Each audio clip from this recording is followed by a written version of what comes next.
느헤미야 12장 31절부터 47절. 드디어 느헤미야 결론 부분까지 거의 오고 있습니다. 그래서 이번 주 다음 주면 우리가 느헤미야 결론이 날 것 같습니다. 우리 초등학교 어린아이부터 또 우리 오하비의 청소년들, 그리고 우리 청년들, 우리 모든 청년들이 오늘 이 밤에 눈이 열리고 귀가 열려서 하나님을 더 정확하게 알고 주의 마음이 우리 안에 부어지고 우리의 부르심의 소망을 정확하게 분별하는 이 밤이 되기를 축복합니다. 같이 한번 읽겠습니다. 31절부터입니다. 시작. 이에 내가 유다의 방백들을 성벽 위에 오르게 하고 또 감사 찬송하는 자의 큰 무리를 둘로 나누어 성벽 위로 대오를 지어가게 하였는데 한 무리는 오른쪽으로 분문을 향하여 가게 하니 그들의 뒤를 따르는 자는 호세아와 유다 지도자의 절반이요 또 아사랴와 에스라와 무술람과 유다와 베냐민과 스마야와 에레미야이며 또 제사장들의 자손 몇 사람이 나팔을 잡았으니 요나단의 아들 스마야의 손자 마따냐의 증손 미가야의 현손 삭굴의 5대손 아삽의 6대손 스가랴와 그의 형제들인 스마야와 아사렐과 밀랄레와 길랄레와 마예와 느다넬과 유다와 하나니라. 다 하나님의 말씀 다윗의 악기를 잡았고 학사 에스라가 앞서서 샘문으로 전진하여 성벽으로 올라가는 곳에 이르러 다윗성의 청계로 올라가서 다윗의 궁 윗길에서 동쪽으로 향하여 수문에 이르렀고 감사 찬송하는 다른 무리는 왼쪽으로 행진하는데 내가 백성의 절반과 더불어 그 뒤를 따라 성벽 위로 가서 화덕망대 윗길로 성벽 넓은 곳에 이르고 에브라임 문 위로 옛문과 어문과 하다넬 망대와 함메아 망대를 지나 양문에 이르러 감옥문에 멈춤에 이에 감사 찬송하는 두 무리가 하나님의 전에 섰고 또 나와 민장의 절반도 함께하였고 제사장 엘리야김과 마세야와 미냐민과 미가야와 엘요에네와 스가랴와 하나냐는 다 나팔을 잡았고 또 마세야와 스마야와 엘르아살과 우시와 요하난과 말기야와 엘람과 에셀이 함께 있으며 노래하는 자는 크게 찬송하였는데 그 감독은 에스라히야라.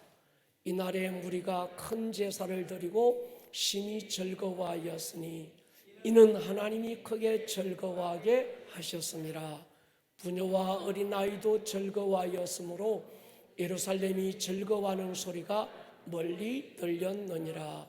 그날에 사람을 세워 곳간을 맡기고 제사장들과 레위 사람들에게 돌릴 것 곧 율법에 정한 대로 그 제물과 처음 익은 것과 11조를 모든 성읍밭에서 거두어 이 곳간에 쌓게 하였노니 이는 유다 사람이 섬기는 제사장들과 레위 사람들로 말미암아 즐거워하기 때문이라. 그들은 하나님을 섬기는 일과 결례의 일을 힘썼으며 노래하는 자들과 문지기들도 그러하여 모두 다윗과 그의 아들 솔로몬의 명령을 따라 행하였으니 옛적 다윗과 아삽의 때에는 노래하는 자의 지도자가 있어서 하나님께 찬송하는 노래와 감사하는 노래를 하였음이며 스룹바벨 때와 느헤미야 때에는 온 이스라엘이 노래하는 자들과 문지기들에게 날마다 썰목을 주되 그들이 성별한 것을 레위 사람에게 주고 레위 사람들은 그것을 또 성별하여 아론 자손에게 주었느니라. 아멘. 할렐루야. 사람 인사하겠습니다. 빛이 있으라, 복이 있으라. 예.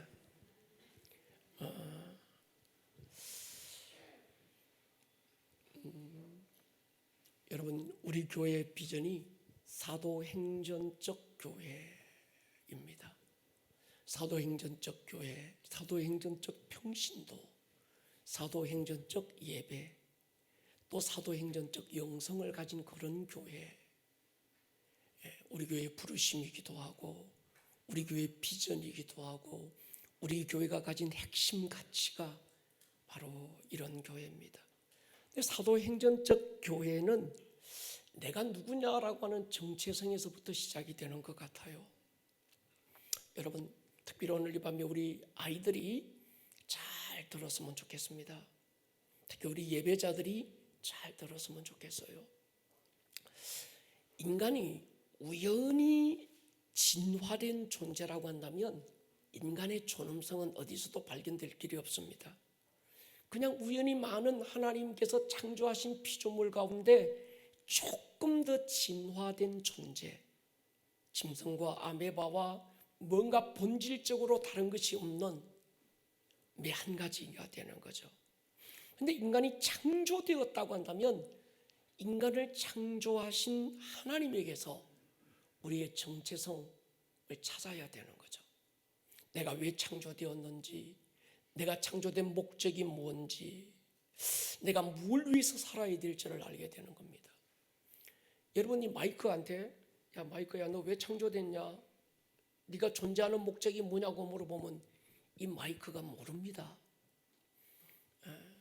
근데 이 마이크에 대한 어떤 이 마이크가 만들어진 목적을 찾으려면 만든 회사나 아니면 그 회사가 만들어낸 매뉴얼을 읽어보면 알 수가 있는 거지요.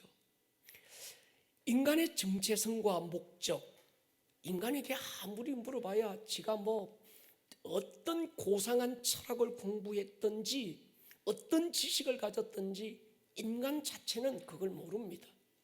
인간을 창조하신 하나님께 물어야 되고 그것도 안 되거든 인간 창조의 매뉴얼인 성경을 읽어보면 압니다. 성경은 인간 창조의 목적에 대해서 뭐라고 말씀하시는가, 인간의 정체성에 대해서 성경은 우리에게 어떻게 말씀하고 계시는가, 굉장히 중요하고 본질적이고, 특히 우리 청소년들이 자기 정체성을 어디서 찾는 게 아니라 이 하나님의 말씀인 우리를 창조하신 하나님 안에서 이걸 찾는 건 굉장히 중요한 거예요. 자, 여러분 에베소서를 한번 보십시다. 에베소서는 우리 인간 창조의 목적과 정체성을 너무나도 분명하게 기록합니다. 에베소서 1장 4절로 6절, 곧 언제요? 창세전에 어디에서? 그리스도 안에서 우리를 택했다.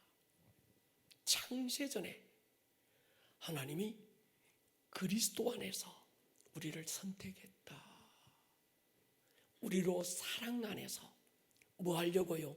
거룩하고 흠이 없게 하시려고 그 기쁘신 뜻대로 우리를 예정했다. 우리가 태어나기도 전에, 우리가 만들어지기도 전에, 우리 엄마 아빠가 이 땅에 태어나기도 전에, 아담과 하와가 창조되기도 전에, 천지가 만들어지기 그 이전 창세 전에 하나님께서 우리를 선택하고 예정해 놓았는데, 어떻게 예정해 놓았는가 하면 그리스도로 말미암아 자기의 아들들이 되게 하기 위한 어떤 하나님의 예정하심, 하나님의 그 계획하심이 있었다는 거예요. 이유가 있습니다.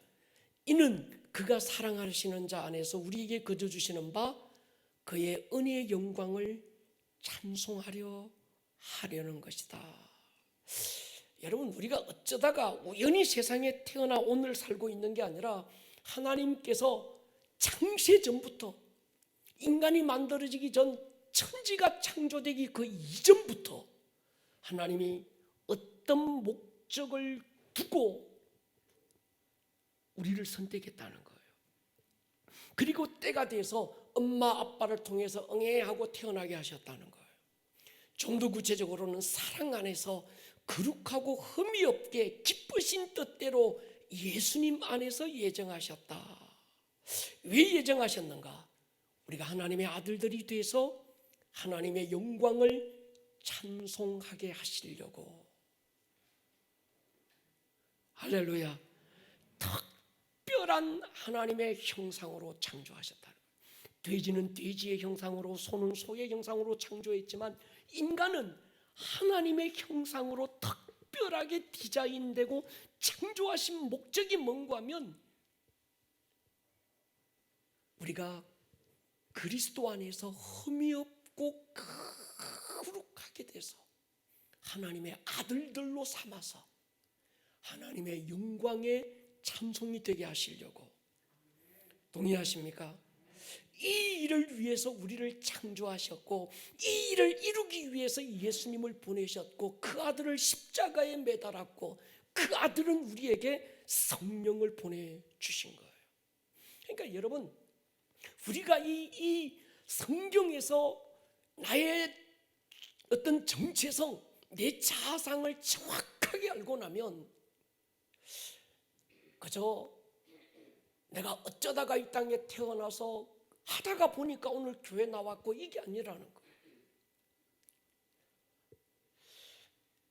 단순하게 그저 나 예수 믿고 구원받고 천국 간다, 이것으로 끝난다는 게 아닌다는 거죠. 에베소서에서 바울이 에베소 3장에서 기도했던 것처럼 지식에 넘치는 그리스도의 사랑을 알고 깊이 높이 너비 길이가 어떠함을 깨닫고 나면 하나님의 모든 충만하신 것으로 우리가 충만하게 된다는 거예요. 그러니까 오늘 이 밤에 여러분, 나 교회 나왔어, 나 예수 믿고 구원받고 천국 가, 이것으로 끝나지 말고 지식에 넘치는 그리스도의 사랑을 받고, 할렐루야, 크기와 길이와 너비와 높이가 어떠함을 깨닫는 하나님의 가장 충만하신 것으로 충만한 저와 여러분들이 될 수 있기를 주의 이름으로 축원합니다. 골로새 3장 보십시오. 이는 너희가 죽었고 너희 생명이 그리스도와 함께 하나님 안에 감추었습니다. 우리 생명이신 그리스도께서 나타나실 때, 그때 너희도 그와 함께 어디에 나타난다는 거예요? 영광 중에 나타나리라. 우리가 영광 중에 나타난다. 에베소 2장 보십시오.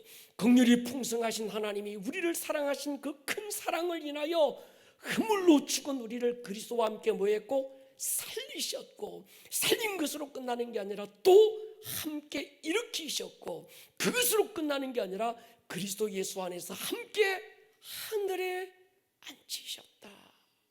그 하늘이 어디입니까? 요한계시록 3장 21절에 보면요, 이기는 그에게는 내가 내 보좌에 함께 앉게 하여 주기를, 내가 이기고 아버지 보좌에 함께 앉은 것과 같이 하리라. 예수님이 하나님 보좌에 앉아 계시는 그 보좌에 우리도 함께 앉힐 것이라는 거예요. 별로 안 놀래네. 실감이 안 나시나 보다. 상상력을 좀 동원하셔야 됩니다. 감동이 되려면요, 한마디로 우리가 한번 종합을 한번 해보면, 하나님이 창세전부터 이 땅에 먼 훗날 이 효봉이라고 하는 어떤 존재가 태어날 걸 하나님이 미리 계획해 놓으셨다. 그게 우리 엄마 아빠가 어쩌다가 만나가지고 내가 태어난 게 아니고 창세전부터 이 땅이 만들어지기 전, 하늘이 만들어지기 전, 천사들이 창조되기 그 이전, 하나님은 하나님의 품속에 그 아들 예수님이 계실 그때 하나님께서 우리를 디자인하고 계획해 놓으셨는데, 어떻게 계획해 놓으셨는가 하면 우리가 그리스도 예수 안에서 거룩하고 흠이 없고 어떤 그런 하나님의 아들들이 되겠다. 할렐루야. 어떤 종이나 천사 중 어떤 이런 그 하나님의 어떤 심부름꾼 중에 하나가 아니라 하나님의 아들들로 우리를 계획해 놓으셨고, 이유가 뭔데요? 하나님의 보좌에 함께 앉게 하여서 하나님의 영광에 동참하고 그 영광을 함께 누릴 자로 우리를 계획하셨고 때가 되어 보내셨고 아름다운 꿈의 교회 만나게 하셨고, 할렐루야. 그러니까 우리가 오늘 그 우연히 어쩌다가 오늘의 내 모습으로 생각하면 안 된다는 거예요. 여러분, 우리는요, 우리가 생각하는 것보다 훨씬 위대한 존재들입니다. 내가 공부를 얼마나 했다, 돈이 얼마나 있다, 내가 뭐 어떤 탁월한 재능이 있다, 실력이 있다, 그것과는 아무 상관없이 우리는 우리가 생각한 것보다 훨씬 위대하고 훨씬 존귀한 자들인 줄로 믿습니다. 하나님이 그 아들을 십자가에 내어 주실 만큼 위대한 존재들이고 성령을 보내주셔서 우리를 처소로 삼으실 만큼 대단한 존재들입니다. 에베소 1장 12절 보십시오. 이는 우리가 그리스도 안에서 전부터 바라던 그의 영광의 찬송이 되게 하려 하십니다. 누가? 내가. 그 안에서 너희도 진리의 말씀 곧 너희의 구원의 복음을 듣고 그 안에서 또한 믿어 약속의 성령으로 인치심을 받았으니 이는 우리 기업의 보증이 되사 그 얻으신 것을 속량하시고 뭐 하려고? 그의 영광을 찬송하게 하려 하십니다. 하나님의 영광에 찬송이 된다, 하나님의 영광을 찬송하게 된다. 이게 무슨 말인가 하면 하나님의 그 영광을 그리스도 안에서 그리스도와 함께 누릴 자들이라는 거예요. 여러분, 우리는 그저 아무렇게나 대충 예수 믿다가 천국 가면 끝나, 그런 존재가 아니라는 거예요. 이 밤에 여러분들의 정체성에 대해서 누릴 수 있기를 축복합니다. 우리가 웨스트민스터 소요리 문답 1번이 뭔가 하면 인간 존재의 목적이 뭐냐? 인간은 왜 사느냐? 구원받은 자는 뭘 위해서 남은 인생을 살아야 되는가? 답은 한 가지입니다. 하나님의 영광을 위해서. 그럼 하나님의 영광을 위해서 산다는 게 도대체 무슨 말인가? 연예인들이나 아니면 어떤 스포츠맨들이 어떤 뭐 이런 큰 경기나 나가서 뭐 금메달을 따고 아니면 연예인들이 나가서 뭐 큰 뭐 어떤 이런 대상을 받고 그럴 때 꼭 한마디 멘트 하잖아요. 하나님께 영광 돌립니다. 뭐 영광은 뭐 하나님께 못 돌려 지가 다 받더만. 우리가 하나님께 영광 돌린다라고 하는 게 그 정도의 수준이 아니라는 겁니다. 우리가 하나님께 영광을 돌리는 존재가 된다, 하나님의 영광을 위해서 산다는 말은 상 하나 받고 할렐루야 하나님께 영광 돌립니다, 이 정도의 수준이 아니라 창세 전부터 하나님께서 디자인하고 계획하셨던 그 목적대로, 그 목적을 알고 그 존재가 바로 나라는 사실을 알 때 하나님의 영광이 시작되는 줄로 믿습니다. 그러니까 여러분, 하나님을 영광롭게 한다라는 말은 무엇을 해서가 아니라 무엇이 되는 데 있는 거예요. doing이 아니라 being에 있다는 거죠. 창세전에 계획하셨던 거룩하고 흠이 없는 하나님의 온전한 아들들이 될 때 하나님이 영광을 받으시는 거예요. 요한복음 17장에서 예수님은 마지막 기도에서 이걸 확정했습니다. 요한복음 17장 보십시오. 에베소서 우리가 쭉 읽었던 그 말씀 우리가 생각해 놓고 요한복음 17장에 보면 요한복음 17장은 예수님의 마지막 기도라고 그랬습니다.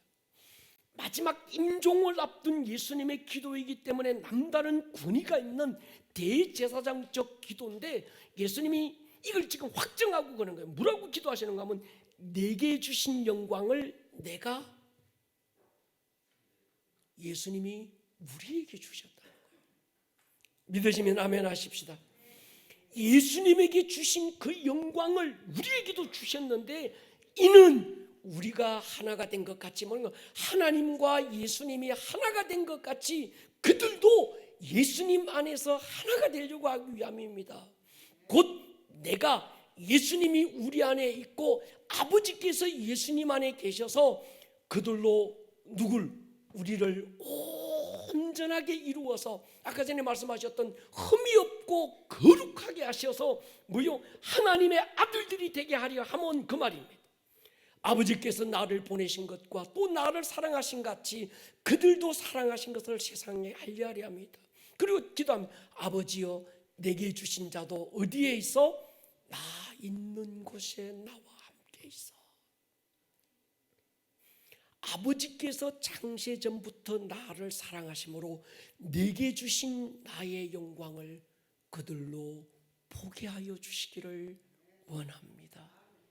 지금 우리가 조금 전에 읽었던 에베소서에서 바울이 에베소 1장에서 창세 전에 하나님께서 우리를 계획하고 선택하시고 예정해 놓으셨는데, 우리를 어떤 모습으로 예정하고 어떤 존재로 우리를 선택하셨는가 하면, 우리를 그리스도 안에서, 예수 안에서 예수와 하나가 돼서 거룩하고 흠이 없도록 온전하게 하셔서 우리가 하나님의 아들들이 되어서, 할렐루야, 심부름꾼 중에 하나, 종처럼 부려먹기 위한, 아니면 가지고 놀 어떤 그 애완견 정도로 우리를 만드신 것이 아니라 예수 그리스도 안에서 예수와 하나가 되어서 그 영광 중에, 할렐루야, 예수님에게 주셨던 그 영광을 우리로 함께 누리고 싶게 하시려고 저와 여러분들을 창조하신 줄로 믿습니다. 여러분, 이게 복음의 핵심입니다. 우리가 여러분 이걸 다시 한 번 더 말씀드리는 이유가 이게 너무 중요한 거예요. 제가 생각을 해봤습니다. 여러분, 루시퍼가 반역을 일으켰어요. 그래서 우리가 이 루시퍼가, 루시엘이 원래 루시엘이었는데 이 루시엘이 루시퍼 반역자가 돼서요. 루시라는 말은 빛난다, 엘은 하나님의 이름인데 빛나는 하나님의 천사가 루시엘인데, 우리가 이사야 14장이나 에스겔서 28장에 보면 하나님께서 이 루시엘을 얼마나 아름답게 지었어요. 근데 어느 날 이 루시엘이 하나님께 반역을 일으킵니다. 왜 하나님께 반역을 일으켰을까 생각해 봤어요. 지가 하나님하고 싸워서 이길 수 있다고 생각해서 반역을 했겠습니까? 성경에요, 루시퍼보다 강력한 천사들이 굉장히 많이 있었습니다. 예컨대 보면 다니엘이 기도했을 때 하나님께는 응답됐는데 오는 도중에 누가 가로막습니까? 이 사단이 가로막는 거예요. 그래서 누가 가브리엘을 가로막으니까 미가엘이 와서 도와주어서 루시퍼를 막 혼내주고 쫓아주고 그 기도의 응답을 다니엘에게 가지고 오잖아요. 그럼 미가엘이 군대 장관이기 때문에 루시퍼보다 훨씬 강력한 힘과 능력과 이런 어떤 그게 가지고 있었던 거예요. 그러니까 루시엘은 아름답기는 한데, 영광 중에 창조되기는 했는데, 그런데 이 루시퍼가 막 지가 힘이 있어가지고, 그래 내가 하나님하고 오늘 맞짱 떠가지고 내가 하나님 한번 이겨볼 거야, 그래가지고 지가 하나님께 반역을 했겠냐 이 말이에요. 여러분 어떻게 생각하세요? 지가 뒷꼬라지를 모르고 감히 하나님 앞에 지가 대적해서 내가 싸워서 이길 거야 이래가지고 지가 도전을 했겠냐는 거예요. 제가 볼 때 아니라는 생각이 드는 겁니다. 왜? 어떻게 지가 하나님과 맞짱 떠서 이기겠어요? 하나님 주변에는 더 강력한 미가엘이나 자기보다 훨씬 더 힘 있는 천사장들이 하나님을 호위하고 있고, 지는 하나의 피조물인데 그 하나님과 지가 감히 어떻게 맞짱 뜰 생각을 했겠냐는 거예요. 제가 한번 이런 어떤 에베소서 1장과 요한복음 17장 예수님의 이 마지막 기도를 전제로 하고 한번 이 루시퍼가 왜 반역을 일으켰을까 생각해 보니까 이런 것 같은 거예요. 여러분 보십시오. 에베소서를 우리가 보면 하나님이 인간 창조의 계획은 창세전입니다. 천사가 타락하기 전에 하나님은 인간 창조를 계획하시고 천사들에게 아마 선포하셨을 거예요. 내가 인간을 창조할 거다. 왜 창조할 건데요? 내 보좌에 그들을 함께 앉게 할 것이다. 내 영광을 그들로 함께 누리게 만들 것이다. 그래서 나의 형상대로 내가 인간을 만들 것이다. 하나님께서 공포를 하셨습니다. 그때 누가 제일 서운했겠어요? 아마 이 루시엘이 제일 서운했을 것 같아요. 왜? 천사들 중에 지가 제일 아름답고, 천사들 중에 하나님의 보좌 가장 가까운 곳에서 하나님을 찬양하고 예배했던 천사이기 때문에 지가 하나님의 사랑을 제일 많이 받는다고 생각했는데, 어느 날 하나님께서 더 사랑스럽고 더 영광 가운데 새로운 피조물을 만든다고 생각한 거예요. 여러분, 우리 애들 나와보면요, 저희 애들도 그렇더만요. 큰애가 태어나고 두 번째 애가 태어나니까 우리 큰애가 뭐 아빠 저 갖다 버리라고 그러고 쓰레기통에. 그러니까 이게 굉장히 그러니까 우리 성민 녀석 갖다 버릴 뻔했어요 쓰레기통에. 그러니까 지 엄마 안 보는데 막 배 밟고 지나다니고 막 거의 뭔가 하면 라이벌이 생긴 거예요. 라이벌이. 제가 생각할 때 아마 이 루시퍼도 그러지 않았을까. 지가 하나님께 가장 가까이서 하나님 다음으로 제일 영광스러운 피조물이라고 생각했는데 자기보다 훨씬 더 영광, 하나님의 영광에 동참할 자로 하나님의 그 아름다움을 그대로 녹여서 예수님 안에서 하나가 될 자로 어떤 인간을 만든다고 생각하니까 이게 열받고 뭡니까? 시기, 질투, 교만이 일어나지 않았겠어요? 여러분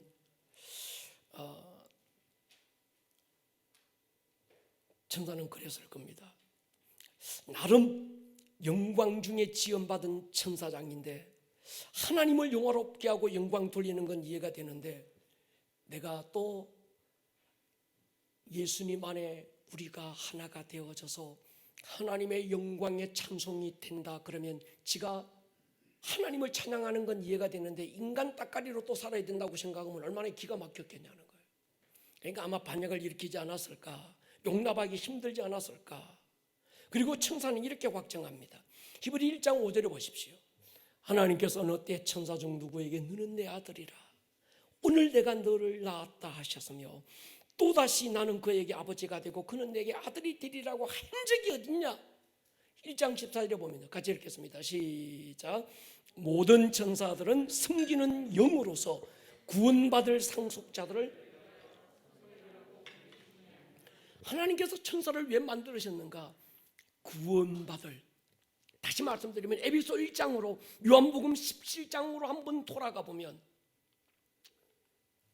그리스도 예수 안에서 하나님의 영광의 보좌에 같이 앉아서 그 영광을 함께 누리고 그 영광을 찬송하게 할 자로 저와 여러분들을 선택했고 그를 자로 예비된 저와 여러분들을 섬기라고 보낸 자가 바로 이 천사라는 거예요. 이해가 되면 아멘 하십시다. 여러분 천사는 처음부터 우리와 신분이 달랐습니다. 제가 단순한 생각일지는 모르겠지만 천사장 루시엘이 이 일 때문에 굉장히 열받을 가능성이 컸습니다. 그래서 하늘에서 쫓겨 내려와서 누구를 공격합니까? 에덴 동산에 와서 아담과 하와를 공격하는 거예요. 이유가 있지 않겠냐는 거예요. 자, 여러분 이것이 인간 창조의 비밀입니다. 이것이 구원받은 성도의 정확한 정체성입니다. 제가 왜 자꾸 이걸 선포하는가 하면 이 비밀의 눈이 열려야 내가 누군지 나의 신분을 알게 되고 내 신분을 알아야 내 신분에 맞는 삶을 살게 되는 거예요. 여러분 보세요. 자기를 거지라고 생각하는 사람은요 늘 거지처럼 말해요. 절대로 왕자처럼 공주처럼 살지 못합니다. 거지처럼 살다가도 자기가 왕자라는 사실에 눈이 열리면 다르게 사는 겁니다. 그러니까 삶의 변화의 출발은 자기 정체성에서 오는 거예요. 거지 복음을 받은 사람은 제가 거지처럼 믿고 거지처럼 산다고 그러잖아요. 저 사람 왜 도대체 저렇게 평생을 예수 믿어도 거지처럼 살까? 거지 복음을 받은 거예요. 거지처럼 믿으니까 거지처럼 사는 겁니다. 왕의 복음을 받은 사람은 왕처럼 믿고, 동의하십니까? 왕처럼 살게 되는 거예요. 오늘 내가 가졌던, 배웠던, 있던 없던, 오늘 내 삶의 형편이 어떻든 우리는 뭡니까? 하나님의 영광 안에서 그분과 함께 살 자들인 줄 믿습니다. 하나님이 우리를 통해 영광 받는다고 할 때 그 영광은 뭔가 하면 내가 창세전부터 이렇게 디자인되었고 나라는 존재가 어쩌다가 이 땅에 태어나서 엄마 아빠를 통해서 내가 태어나서 오늘 요 모양 요 꼬라지로 없는 집에 태어나서 정말 지질이 궁상밖에 살다가 오늘 이렇게 산다. 이런 나는 흙수저야. 이게 아니고 내가 창세전부터 내가 어떤 존재로 디자인되고 계획되고 어떤 목적을 두고 지원받았는지를 깨닫는 것, 그걸 알 때 하나님이 영광을 받으신다는 거예요. 그러니까 여러분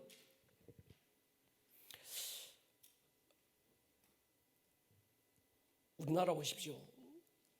내가 대통령이 되면 하나님이 영광 받으시겠습니까? 우리나라 장로님이 대통령 된 사람이 2사람이 있었어요. 그런데도 그 사람들이 하나님 영광 오히려 가로막았어요.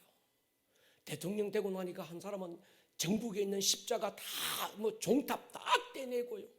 교회 세금 부과하기 시작하고, 그러니까 누가 시작했는 거예요? 장로 대통령이 되면서부터 그렇게 만든 거예요. 무당들 판치게 만들고 무형문화재 이런 거 만들어 가지고 오히려 하나님의 영광 가리게 만든 사람들이 그 사람들이었습니다. 국회의원들 크리스찬이 얼마나 많습니까? 그런데 하나님께 영광 되는 사람 별로 없는 것 같아요.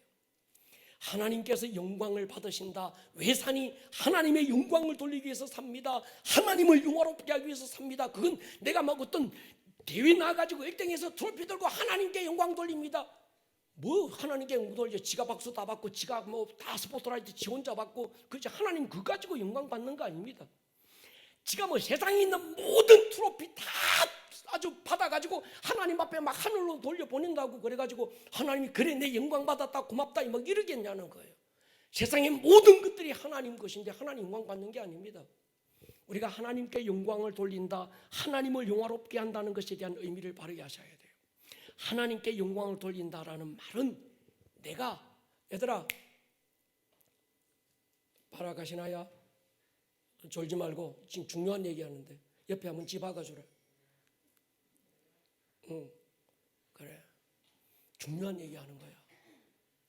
얘들아, 니들이 공부를 잘해서 좋은 대학, 서울대학 들어가고 막 미국 아이비리그 들어가면 하나님 영광 받으시겠냐? 그래가지고 미국에서 아주 막 개차반같이 놀고 아주 하나님 지금 대학 가기는 갔는데 그때부터 하나님 없이 살고 또 돌아다니고 세상 문화 즐기고 타락하면 그게 하나님 영광 받으시겠냐는 거예요.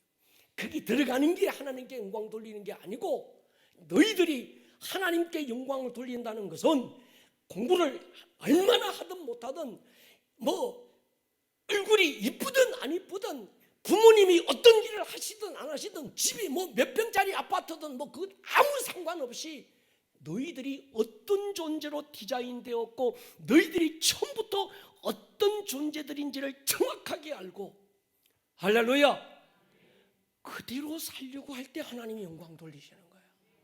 뭐가 되고 뭘 해서 막 하나님이 영광 받는 게 아니라 내가 누군지를 바르게 알 때 하나님이 그때서야 그래 내가 도운 일을 통해서 내가 영광 받아, 내가 예성 일을 통해서 영광 받는다, 내가 주의 일을 통해서 영광 받아, 내가 어떤 일 소원 일을 통해서 영광 받는다, 이렇게 되는 거라는 거예요.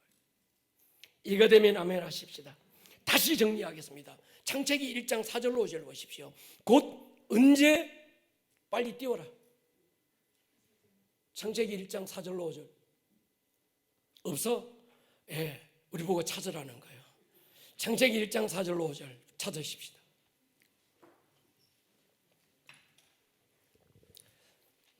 자 보십시오. 같이 읽겠습니다.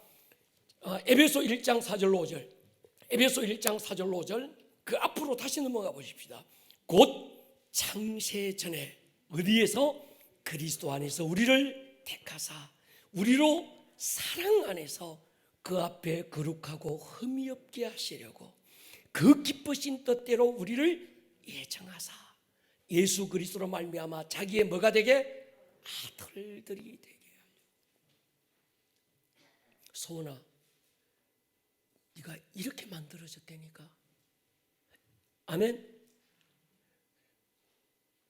지우야, 네가 이렇게 만들어진겨. 어이? 이해가 되니? 할렐루야. 애들이 어릴 때부터 이거 알아야 돼요. 근데 우리 영산이 오늘 어디 갔어요?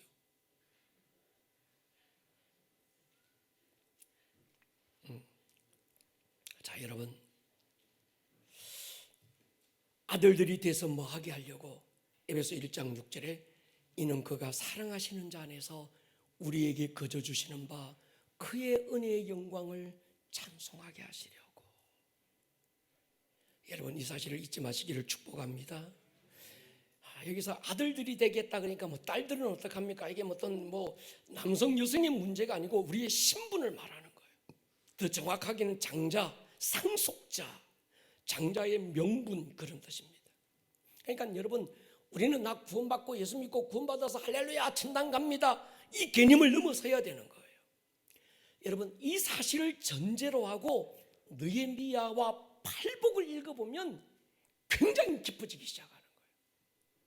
단순히 나 구원받아서 천국 가 할렐루야 이 차원에서 느헤미야를 읽고 성경을 읽고 팔복을 아무리 읽어봐야 우리는 그냥 천국의 문턱에 발 하나 내리는 것으로 끝납니다.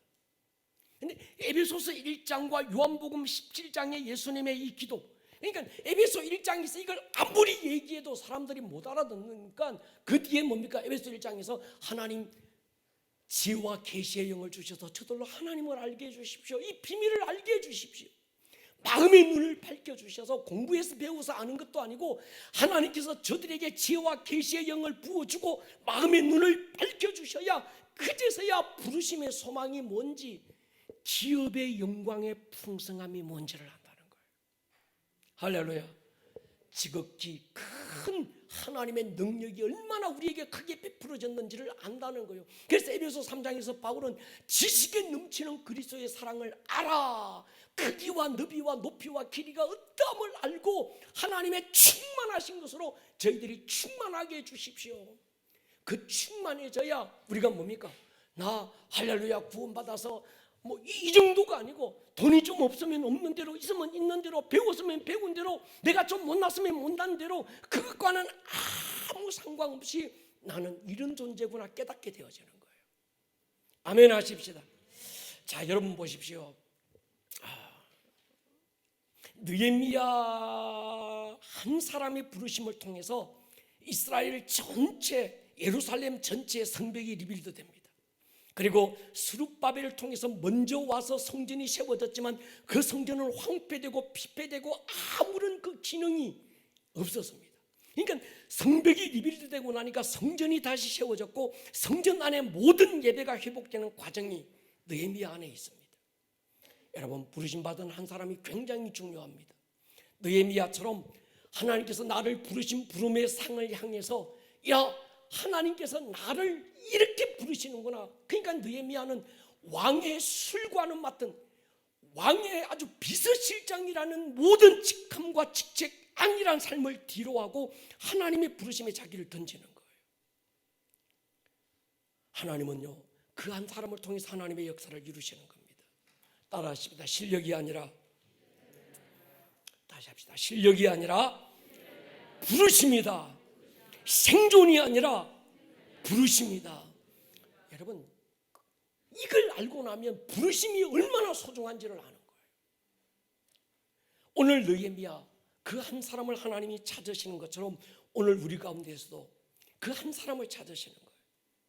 무너진 여호와의 제단을 보고 가슴 치고 통곡하고 금식하는 그 한 사람의 예배자를 하나님은 찾으시는 거죠.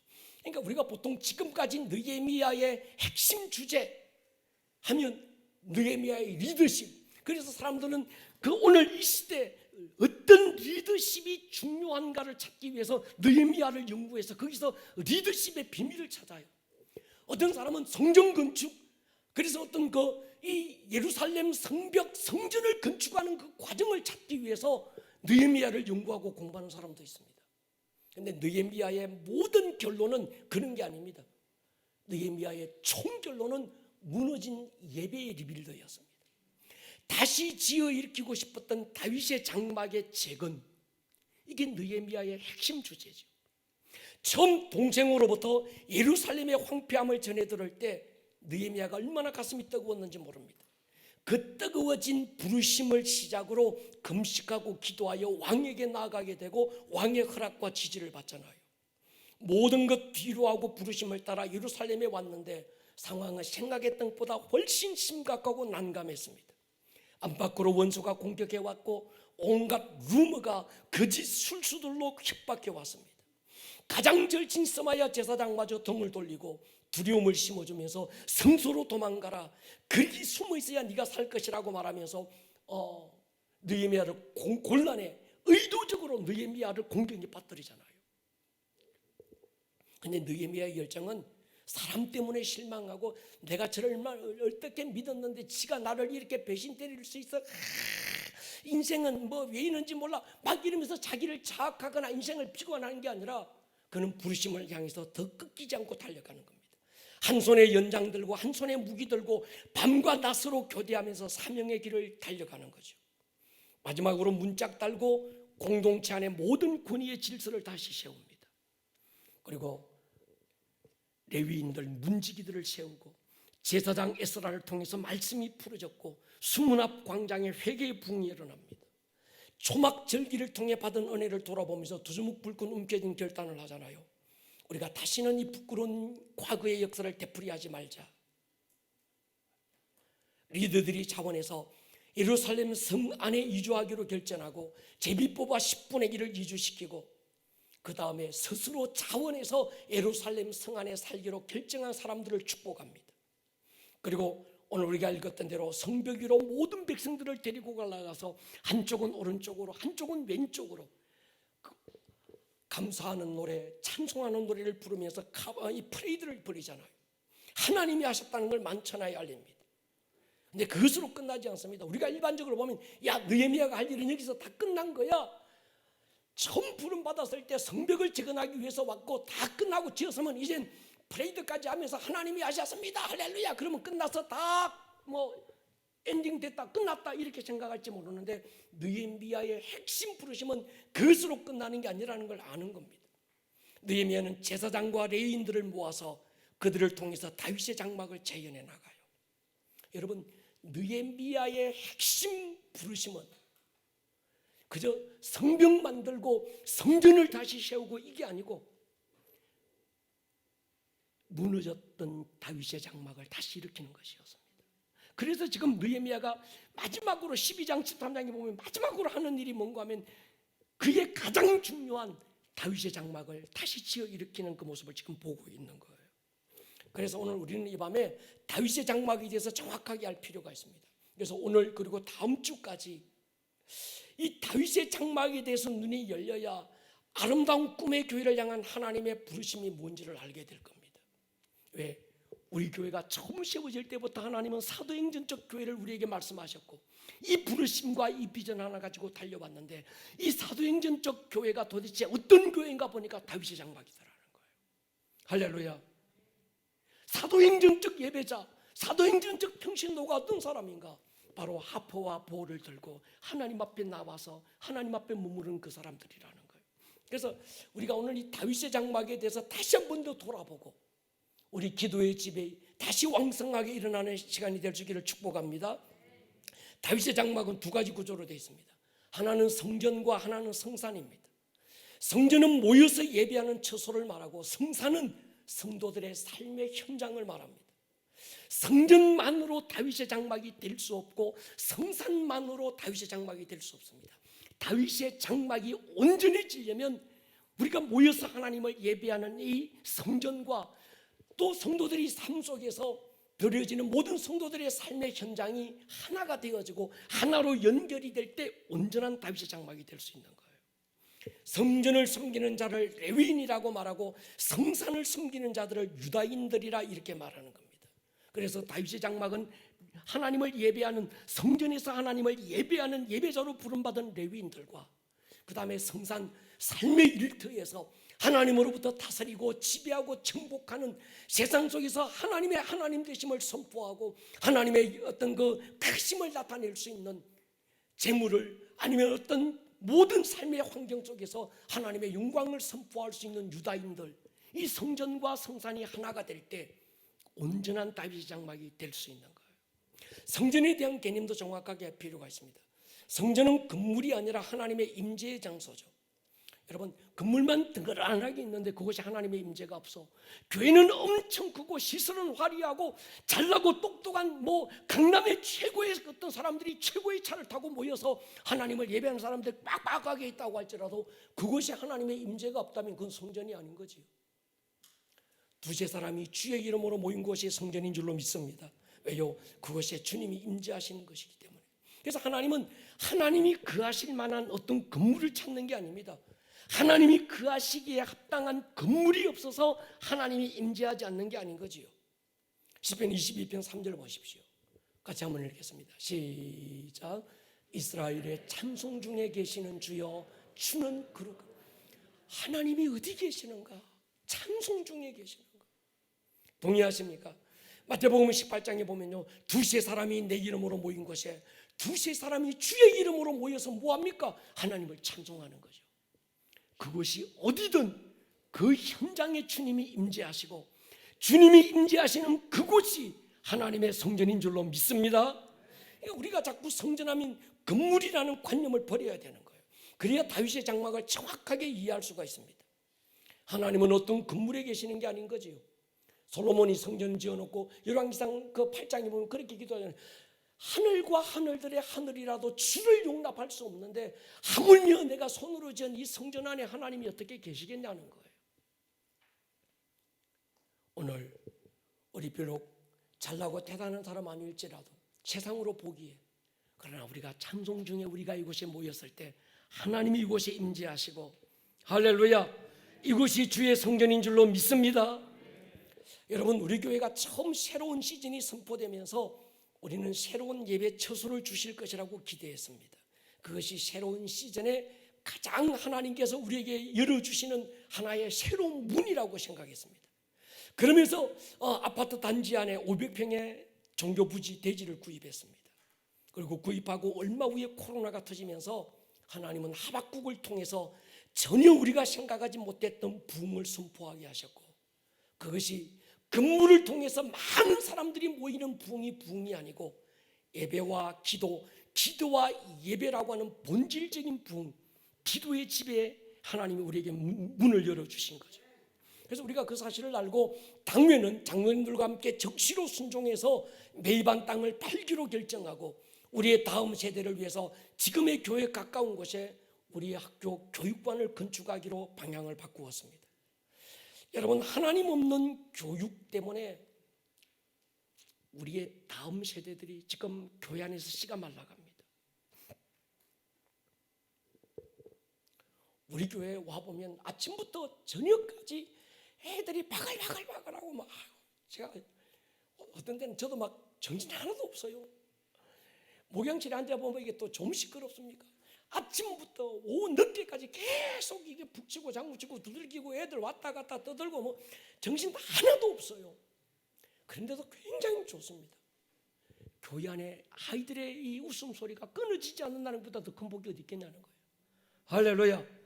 여러분, 이젠 수평적 선교를 위해서 선교사를 파송하고 선교 재정을 투자했던 이 선교의 방향을 이제 바꿔야 됩니다.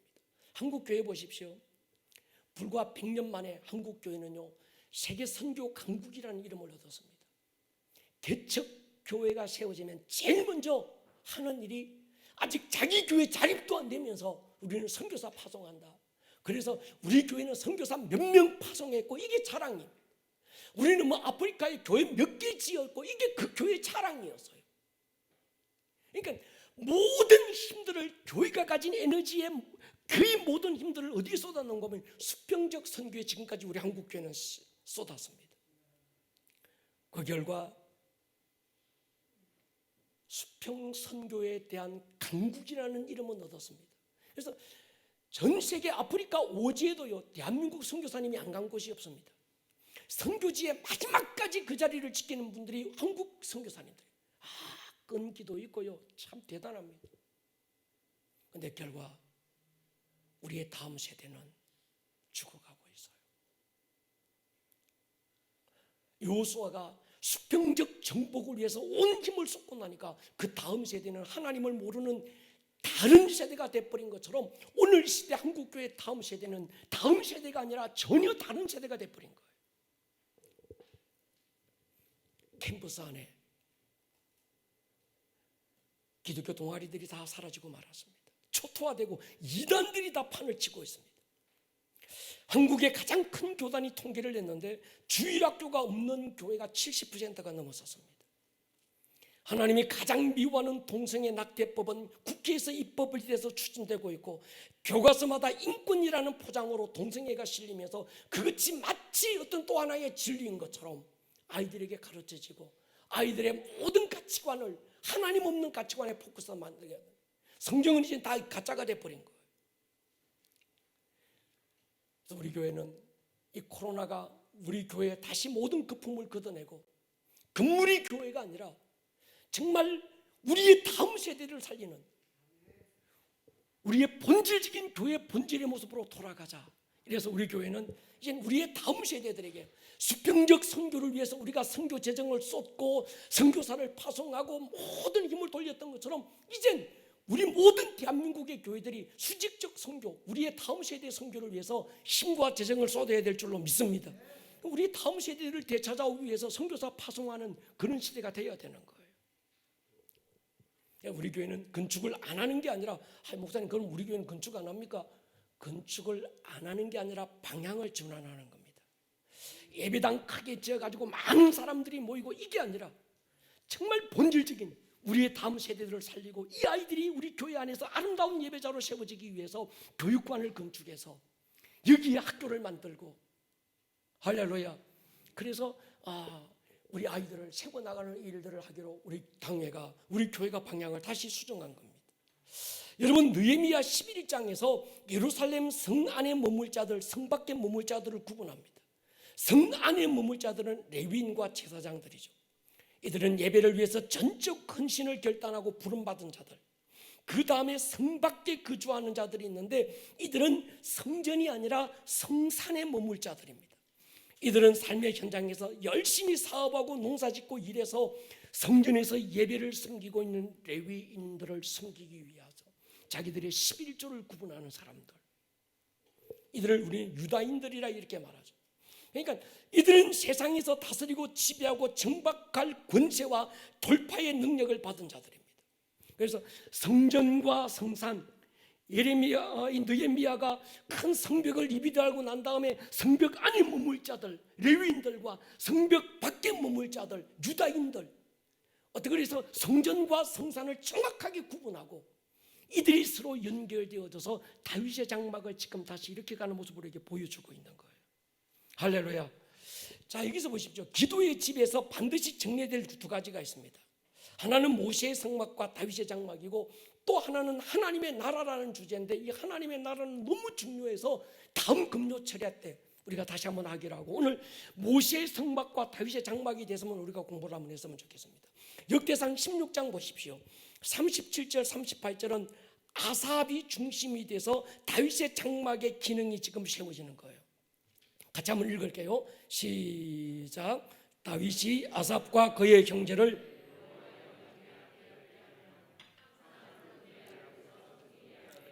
날마다 그 일대로 하게 하였고, 오베데돔과 그의 형제 68명과 여두둔의 아들 오베데돔과 호사를 문지기로 삼았다. 이건 뭔가 하면 다윗의 장막에 대한 겁니다. 그 다음에 역대상 16장에 보면 그 뒤에 39절 40절은 사독 제사장을 중심으로 모세의 성막의 기능이 나옵니다. 제사장 사독과 그의 형제 제사장들에게 기본 산당, 성막은 어디 있다고 그래서요? 기본 산당에서 여호와의 성막 앞에 모시게 하여 항상 아침 저녁으로 뭐합니까? 번제단 위에서 여호와께 번제드리고 여호와의 율법에 기록하여 이스라엘에게 명령하신 대로 다 진행해야 했고, 지금 솔로몬이 성전을 지어놓고 두 가지를, 한때 다윗의 장막과 모세의 성막이 나누어져 있던 이것들을 다시 가지고 와서 모세의 성막과 다윗의 장막을 하나의 기능으로 합하는, 그래서 어떤 이 두 가지가 모세의 성막과 다윗의 장막이 하나가 되어서 솔로몬 성전으로 세워지는 걸 지금 보여주는 거예요. 이해가 되면 아멘 하십시다. 모세의 성막은 땅에서 하늘로 올라가는 것이죠. 번제단을 들여서 막 하나님께 올라가는. 다윗의 장막은 하늘이 땅으로 내려오는 것이죠. 하나님의 거룩한 임재가, 하나님의 나라가, 하나님의 보좌가 내려오는 곳.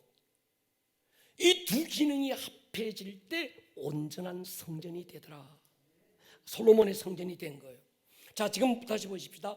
다윗이 왕으로 지낸 33년간 기브온 산당에 있던 모세의 성막은 뜰과 성소는 있는데 지성소가 없었습니다. 지성소는 어디 있었어요? 다윗의 장막, 예루살렘 성 안에 있는 다윗의 장막에 있었던 거예요. 뜰과 성소는 어떤 것인가 하면 레위인들과 제사장들이 매일 뜰에서 번제단에서 양 잡고 태우고 씻고, 성소 안에서는 등잔에 기름 채우고 불 밝히고, 레위인들이 수시로 드나들면서 하나님을 섬겼는데, 지성소는 텅 비어있는, 그 지성소의 가장 핵심인 하나님의 언약궤는 다윗의 장막 안에서 매일 24시간 찬양과 기도가 드려지고 있었던 거예요. 그러니까 뜰과 성소는 기브온 산당에 있던 모세의 성막에서 그 기능을 했고, 지성소는 거기서 24시간 아삽의 자손들이 그 하나님 앞에서 24시간 예배했던 다윗의 장막 안에 지성소가 있었다는 거예요. 그러니까 이게 서로 나누어져 있었던 거예요. 이해가 되십니까? 솔로몬이 성전을 건축하고 아버지 다윗의 명령대로 그 모세의 성막, 기브온 산당에 있던 모세의 성막과 이 예루살렘 안에 있던 다윗의 장막을 하나로 지금 합치는 겁니다. 역대하 8장 보십시오. 솔로몬이 낭실 앞에 쌓은 여호와의 제단 위에 여호와께 뭐합니까? 번제를 드리되, 이건 모세의 명령을 따라 이건 성막의 기능인 겁니다. 초하루와 정한절기, 1년의 세절기, 무교절, 칠주절, 초막절을 드렸더라. 그리고 14절에 그건 성막의 기능이지만 다윗의 장막을 또 함께 얘기합니다. 솔로몬이 또 그의 아버지 다윗의 규례를 따라, 앞에 거는 모세의 명령을 따라, 요건 그 다음에 있는 건 다윗의 규례를 따라 다윗의 반차, 반열, 그러죠. 다윗이 24개의 반열을 정해서 섬기게 하고 레위 사람들에게 그 직분을 맡겨 매일의 일과대로 찬송하며 제사장들 앞에서 수종들게 하며 문지기들에게 그 반열을 따라, 그 반열이 몇 개였어요? 24개의 반열, 질서 순서를 따라 강문을 지키게 했다. 이는 하나님의 사람 다윗이 전에 이렇게 명령하였습니다. 그러면서 솔로몬이 성전을 지어놓고 그 이전에는 모세의 성막은 기브온 산당에, 지성소는 다윗의 장막 안에 있던 이것이 하나가 되어져서 솔로몬의 성전 안에 다시 세워지는 과정을 보여주는 겁니다. 여러분, 이스라엘이 바벨론에 돌아와서 가장 먼저 한 일이 성전을 세우는 일입니다. 스룹바벨을 중심으로 성전을 건축하고 에스라가 앞장서서 제사를 드리고 예배를 드리고 있었는데 제대로 그 기능이 안 된 거지요. 안팎으로 원수가 공격해오고 백성들은 불안과 두려움에 떨면서 매일 그렇게 비참하게 사는 겁니다. 느헤미야가 와서 이 상황을 파악하고 가장 먼저 뭐 하는가 하면 성벽을 세워요. 가장 먼저 와가지고, 그래 보니까 니들이 예배가 살아야 이게 사는겨, 그러니까 우리 예배부터 드리자 막 해가지고 예배부터 한 게 아니라 가장 먼저 한 일은 성벽을 쌓습니다. 그리고 문짝을 다는 거예요. 안과 밖을 정확하게 구분하고 레위인들을 상 안으로 불러들여서 제 위치에 세우고 나니까 말씀이 풀어지고, 말씀이 풀어지니까 회개가 일어나고 절기가 회복되고, 그들이 과거의 실수를 되풀이해야 하겠다고 결단하고 임봉한 결단의 내용은 우리가 다시는 주의 전을 버려두지 않겠습니다. 그래서 느헤미야가 마지막으로 성 안의 레위인들을 다시 세우면서 모세의 성막과 다윗의 장막을 하나로 세우는 거예요. 여러분, 이것이 느헤미야의 클라이막스입니다. 우리가 일반적으로 생각할 때 느헤미야의 클라이막스는 야, 우리가 예루살렘 성벽을 재건했다, 거기서 막 서로 하이파이브 하면서 어떤 뭐 프레이드하고 야, 다 끝났어, 이게 아니었고, 느헤미야의 사역의 가장 핵심은 뭔가 하면 그 모든 것들은 그냥 어떤 이 하드웨어적인 거니까 그들을 세워두고, 느헤미야가 본질적으로 하고 싶었던 게 뭔가 하면 하나님이 아모스를 통해서 예언했던, 오늘 우리가 그 선포 기도할 때 선포했던 것처럼 허물어진 타락한 것들을 다시 세워서 다윗의 장막을 다시 지어 일으키고 싶다고 했던 하나님의 그 열심이 느헤미야를 통해서 지금 마지막 느헤미야 12장과 13장에 이게 지금 터뜨려지는 거라는 거예요. 이해가 되면 아멘 하십시다. 여러분, 이게 순서가 굉장히 중요합니다. 부흥은 아무 때나 오는 게 아니라 순서와 환경이 만들어졌을 때 일어나는 겁니다. 느헤미야 7장까지 외곽 성벽이 리빌드되고 9장까지 성전 안에 있는 게 리빌드되고 10장 12장 지성소가 리빌드되고 마지막에 다윗의 장막이 온전하게 세워지는 것, 이게 느헤미야가 가지고 있는 구조라는 거예요. 여러분, 하나님이 제게 주신, 우리 아름다운 꿈의 교회에 주신 하나님의 부르심은 예배당 건물을 크게 짓는 게 아닙니다. 제가 하나님께 제게 주셨던 제 가슴을 뜨겁게 만드는 한 말씀이 있어요. 같이 한번 읽었으면 좋겠습니다. 역대상 25장 7절 시작. 그들과 모든 형제 곧 여호와 찬송하기를 배워 익숙한 자의 수요가 288명이라. 다윗의 장막 안에 하나님의 언약궤를 두고 반열 24반열 반차 12명씩 24개 팀을 만들어서 288명을 예배자로 세우는 거예요.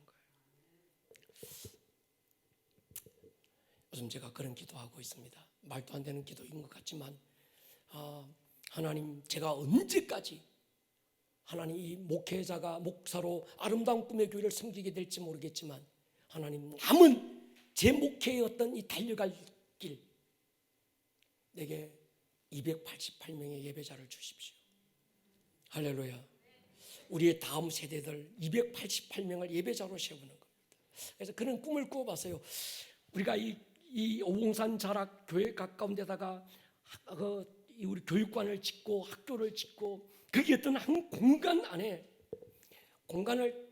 칸을 쫙 나누어서 거기 요 칸에는 드럼 배우는 거. 그래서 드럼을 공부하고 드럼을 배울 자들은 그 안에서, 여기는 신디, 여기는 일렉기타, 여기는 베이스, 여기는 뭐 어떤 노래하는 사람들. 그래서 예배자들이 각각이 그 공간 안에 들어가서 철저하게 하나님 앞에 최고의 어떤 기량과 최고의 어떤 모습으로 예배자로 서기 위해서 자기를 잘 준비해서 그 사람들 288명을 제가 세우는 겁니다. 할렐루야. 그래서 이 12명의 팀들이, 지금 우리는 몇 명 안 되는데 12명의 한개 팀들이 24개의 조로 나누어져서 끝없이 우리 아름다운 꿈의 교회 안에서 하나님을 예배하고, 할렐루야, 이곳이 끊어지지 않는 예배의 성전이 되어질 때 성도들의 삶의 현장인 성산 안에서 하나님의 영광이 드러나고, 할렐루야, 그 성전과 성소가 서로 연결되어져서 배들, 하늘이 내려오고 땅에서 하늘로 올라가는 그 사닥다리 같은 베델의 현장이 우리 아름다운 꿈의 교회가 되는 거예요. 할렐루야. 이 꿈을 꾸는 겁니다. 하나님, 우리 어른들은 지금 악기 배워가지고 이미 하나님 넣습니다. 우리의 다음 세대 이 아이들 철저하게, 할렐루야, 예배자의 DNA를 심어주고, 그래서 전적으로 하나님 앞에 예배하기로 서원하고 예배자로 자기의 남은 생애를 드리기로 결단한 288명의 예배자들을 하나님 우리 교회에 허락하여 주십시오. 할렐루야. 그러면 이 오봉산 자락이 대한민국의 예루살렘이 성이 되지 않겠냐는 거예요. 느헤미야가 그토록 꿈꾸고, 느헤미야 속에서 그토록 부르심을 향해서 달려왔던 마지막 피날레, 그의 어떤 최고의 하이라이트의 부르심은 바로 다윗의 장막을 다시 세우는 거였다는 거예요. 우리 교회는 온전한 다윗의 장막으로 세워져 나가고 싶습니다. 구약 성경을 자세히 들여다보면 여러분, 분명하게 보이는 어떤 기준선이 있어요. 여러분 보세요. 모세 오경부터 다윗 이전까지는 선악의 기준이 율법이었습니다.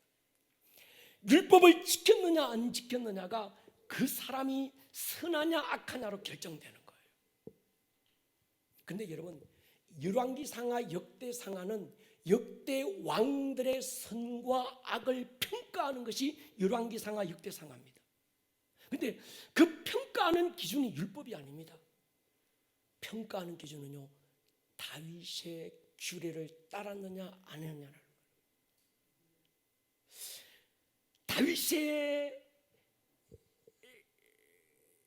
길로 갔느냐 여로보암의 길로 갔느냐, 이게 왕들이 다윗의 길로 간 사람들은 하나님께서 선한 왕이라고 인정해 주시고, 보통 4개의 왕이 있습니다. 요사밧, 요야다, 히스기야, 요시야. 이 4개의 왕들은 그 이스라엘의 수없는 왕들이 오고 갈 때마다 이 4왕은 하나님이 끝없이 칭찬합니다. 자랑합니다. 선한 왕이었다는 거예요. 기준이 뭔가 하면 다윗의 길로 갔다는 거예요. 나머지 왕들은 여로보암의 길로 갔다, 다윗의 길로 갔다 할 때 다윗의 길이 뭡니까? 다윗의 장막을 회복시킨 거예요. 그 안에 레위인들을 세우고 끝없이 하나님 앞에 예배가 끊어지지 않게 만들고, 할렐루야. 유다인들은 이들을 지원하고 이들이 다시 하나님 앞에 자기의 모든 것들을 내어드리고 예배자로 섬길 수 있도록 재정적인 후원을 하고, 이 모든 다윗이 만들었던 다윗의 장막의 시스템을 그들도 회복했을 때 하나님은 그들을 뭔가 선한 왕이라고 인정하는 거예요. 근데 이게 안 되면 자기가 대단한 업적을 이루고 나라를 정복하고 아무리 그랬어도 하나님께서 이들을 악한 왕이라고 결정해버리는 거예요. 구약의 7대 부흥이라고 불리는 요사밧, 요야다, 히스기야, 요시야, 거기서 수룹바벨과 에스라와 느헤미야, 이게 구약 성경의 7대 부흥인데 7대 부흥의 기준이 뭔가 하면 다윗의 장막의 회복이었습니다. 모든 부흥에는 사람이 많이 모여서 막 울고불고 노래하고 이게 부흥이 아니고 다윗의 장막을 회복했을 때 하나님은 부흥이라고 부르는 거예요. 다윗이 죽고 몇백 년 후에 150년 후에 아모스 선지자를 통해서 아모스 9장 11절에 그날에 내가 다윗의 무너진 장막을 일으키고 그것들의 틈을 막으며 허물어진 것을 내가 다시 일으켜서 옛적과 같이 다시 세울 거다. 십자가 이후로 성령이 오시면서 다윗의 장막에 대한 하나님의 소원이 다시 선포되잖아요. 사도행전 15장에 보면 이방인에게 복음이 전해지는 걸 보면서 예루살렘 교회가 모든 사도들이 모여서 회의가 열렸습니다. 이방인에게 복음이 전거되는 걸 우리가 어떻게 볼 거냐? 지금까지 하나님은 유대인들만의 하나님이고 이방인은 구원도 못 받고 하나님 밖에 있는 자들이라고 생각했는데, 바울과 바나바가 선교여행 갔다가 와서 돌아와서 보고하는데 이방인에게 일어나는 이 엄청난 부흥을 뭐라고 설명할 길이 없는 거예요. 그럴 때 야고보 사도가 일어나서 뭐라고 그럽니까? 옛날에 하나님께서 아모스 9장 11절에서 이렇게 다윗의 장막을 다시 지어 일으킬 것이다. 그래서 오늘 또 선포했던 이사야 56장 7절에서 이방인들 내 이름을 사랑하여 정말 내 기쁜 성산으로 내가 불러서 나를 기쁘게 하는 그들을 내가 불러서 내 집은 만민이 기도하는 집이 될 것이라고 했던 그 하나님의 약속의 말씀이 이제 지금 뭡니까? 바울과 바나바를 통해서 지금 그게 일어나고 있다는 걸 우리가 보고 있다라고 확실한 증거를 다시 찾는 거예요. 이해가 되면 아멘 하십시다. 이 사도행전 15장 16절을 보십시오. 이후에 내가 돌아와서 다윗의 무너진 장막을 다시 일으키고 허물인 것 다시 지어 일으키고 싶었다. 그러면 여러분, 사도행전적 교회가 어떤 교회입니까? 사도행전적 평신도는 어떤 사람입니까? 사도행전적 영성은 어떤 걸 말합니까? 한마디로는요, 다윗의 장막의 회복입니다. 동의하십니까? 적어도 아름다운 꿈의 교회 장로님들, 아름다운 꿈의 교회 목자들, 아름다운 꿈의 교회 리더들, 아름다운 꿈의 직분자들은 다윗의 장막이 뭔지를 정확하게 알아야 우리 교회를 향한 하나님의 부르심, 우리 교회에 녹아 있어야 될 DNA, 우리 교회가 앞으로 어떤 교회가 되어질지를 정확하게 알 수 있습니다. 그래야 목사님 이 교회는 이렇게 하는데 왜 아름다운 꿈의 교회는 이렇게 안 합니까? 이런 헛소리 하면 안 되는 거예요. 우리 교회는 하나님께서 우리 교회만의 질서가, 우리 교회만의 부르심과 우리 교회만이 같이 하나님이 주셨던 그 DNA를 향해서 우리는 달려가야 되는 거예요. 할렐루야. 서울 어떤 이런 강남에 있던 큰 교회, 그 교회가 우리 교회의 모델이 아니라 우리 교회는 사도행전적 교회가 우리 교회의 모델이고, 사도행전적 교회라고 하는 건 바로 하나님이 그토록 시대 속에서 선한 왕, 악한 왕의 기준으로 만들고 아모스를 통해서 예언하고 사도들을 통해서 사도행전에 다시 지어 일으키고 싶었던 바로 그 교회는 다윗의 장막의 회복이더라는 거예요. 할렐루야. 여러분, 우리 교회는 그런 교회가 되고 싶습니다. 또 하나의 교회라면 아름다운 꿈의 교회가 있어야 될 이유가 뭡니까? 여러분 생각해 보십시오. 대한민국에 교회가 없어서 또 교회를 세워야 됩니까? 목사가 없어서 이 목사가 또 목회를 해야 되겠다는 거예요. 그게 아니지 않는 거예요. 이 목사가 아름다운 꿈의 교회 목사여야 되는 이유, 힘들고 어렵지만 여러분들이 아름다운 꿈의 교회 한 공동체가 되어야 되는 이유, 우리 교회에서 장로님이 되고 우리 교회에서 권사님이 되고 안수집사님이 되고 우리 교회 안에서 직분자가 되어서 한 부르심과 한 비전을 이루어 나가야 되는 분명한 어떤 명분이 있어야 되지 않겠냐는 거예요. 여러분, 저는요 사람만 믿습니다. 여러분도 저 믿지 마십시오. 저는 부르심만 믿습니다. 여러분도 이 목사 믿지 마시고 이 목사의 부르심을 믿으시기 바랍니다. 이 부르심의 하나가 되어서 한 교회를 이루어 가는 거예요. 할렐루야. 여러분, 오늘 이 밤에 하나님 사도행전적 교회, 이 세상 어디에서나 흔하게 볼 수 있는 그런 평신도 말고 정말 사도행전적인 그 예배자, 그 평신도 다윗의 장막 안에서 오직 원팅 하나님 한 분만 바라보고 하나님의 아름다움에 모든 것들을 집중했던 바로 그 예배자가 우리 교회 안에 있게 하여 주시고, 할렐루야. 이 안에서 하나님을 만났던 그 감격, 우리 교회 안에서 예배 가운데서 임했던 하나님의 나라 온전히 통치되고, 다윗이 그 하나님의 성전에서 하나님 치러 갈까요 말까요, 하나님 올라갈까요 말까요, 하나님 내게 붙였습니까 안 붙였습니까, 끝없이 하나님 앞에 물으면서 그 다윗의 장막 기도의 집안에서 하나님의 주권과 하나님의 왕되심을 인정하고, 내가 이 나라의 왕이지만 내가 왕이 아니라 이 나라는 하나님의 나라고 하나님이 왕 인 것을 그 다윗의 장막 안에서 확인하고 하나님께 여쭈었던 것처럼, 할렐루야, 우리 교회 안에서 이 기도의 집안에서 우리는 그걸 해야 되는 거예요. 그래서 하나님께서 우리의 삶의 현장에서 가라, 해라, 하나님이 통치하시는 내 삶의 모든 성상 가운데서 하나님의 나라가 임하게 만드는 가장 중요한 어떤 핵심, 어떤 본부가 어딘가 하면, 이 오피가 어딘가 하면 이 하나님의 성전 교회라는 거예요. 기도의 집이라는 거예요. 할렐루야. 저는 여러분들이 지금 우리 목사님 앞에서 열내고 막 떠드는데 저게 무슨 소리인지 난 잘 모르겠습니다. 몰라도 됩니다. 듣고 듣다가 보면 언제는 깨닫게 될 날이 올 줄로 믿습니다. 하고 또 하다가 보면 아마 여러분들에게 그림이 쫙 그려질 때가 올 거예요. 다음 주 하나님의 나라까지 우리가 또 이 복음을 듣고 나면, 아, 다윗의 장막이 이런 거구나, 사도행전적 교회가 바로 이런 교회구나, 여러분 앞에 그림이 그려지고, 할렐루야, 우리가 이 부르심을 이루게 될 줄로 믿습니다. 머리를 한번 숙여 보십시다.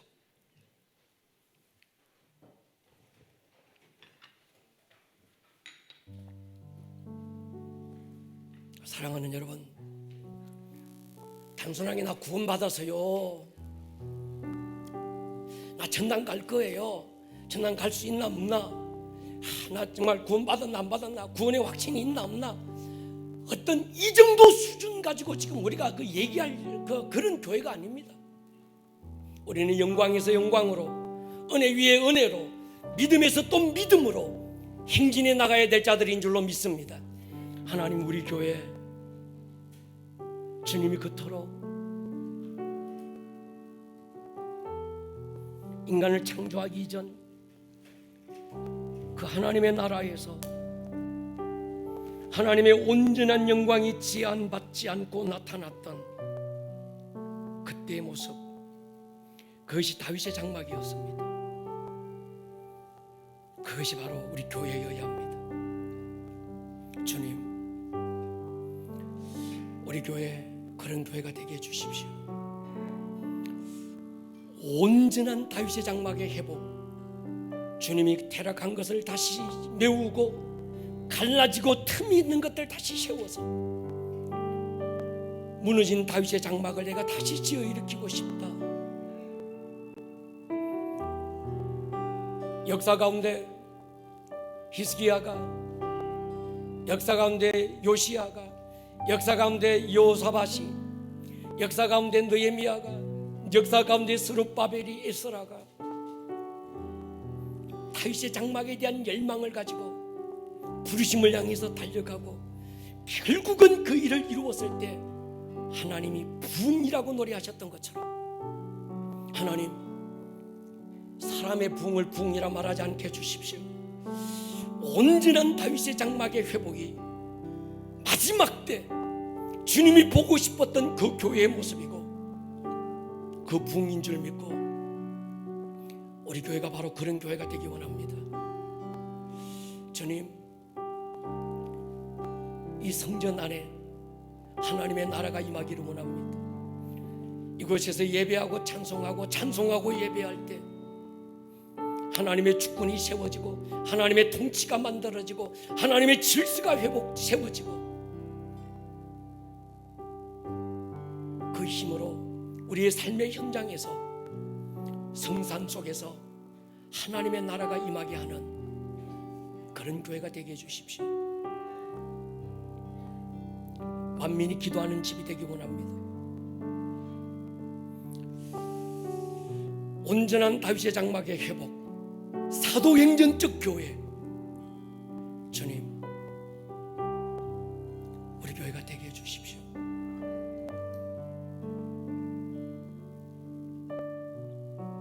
가야 될 하나님의 나라만이 아니라 이미 우리 가운데 와 있는 하나님의 나라, 우리 교회 안에서 보게 해주십시오.